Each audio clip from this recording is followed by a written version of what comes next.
আসসালামু আলাইকুম ভাই বোনেরা, দেখেন আমি টাকি মাছের শুটকি করেছি।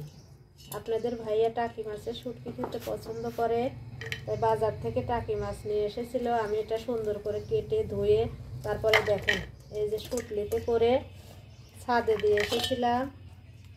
এই যে আপনারা যদি টাকি মাছের শুটকি করতে চান তাহলে যেরকম করে সুন্দর করে কেটে এই যে শুটলি এইভাবে যে এখান দিয়ে এরকম করে দিয়ে তারপরে উঁচু জায়গাতে দিবেন অথবা ছাদে দিবেন। আর এই যে একটু হলুদ ভরিয়ে দিবেন যাতে মাছি বা পিঁপড়া এটা নষ্ট করতে না পারে। দেখেন কতগুলো শুটকি করেছি।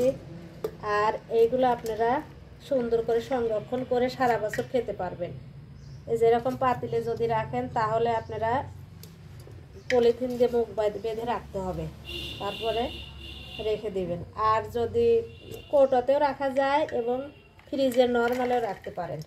এই দেখেন এই যে শুটকি মাছগুলো এইভাবে আমি গেঁথে দিয়েছিলাম।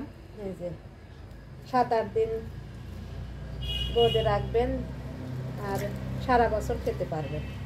এরকম যদি যে ভাঙতে যদি পটপট শব্দ হয় তাহলে মনে করবেন যে শুটকি হয়ে গেছে, তখন আপনারা পেরে এটা রেখে দিবেন। শুটকিতে কিন্তু অনেক ভিটামিন প্রোটিন থাকে, স্বাস্থ্যের জন্য খুবই উপকারী এবং অনেকেই খেতে খুব পছন্দ করেন। আপনারা জানি সবাই পছন্দ করেন। এই দেখেন এভাবে শুটকি করবেন। যদি আমার ভিডিওটা ভালো লাগে তাহলে আপনারা লাইক কমেন্ট শেয়ার করবেন এবং আমার চ্যানেলটাকে সাবস্ক্রাইব করে দেবেন। আল্লাহ হাফেজ।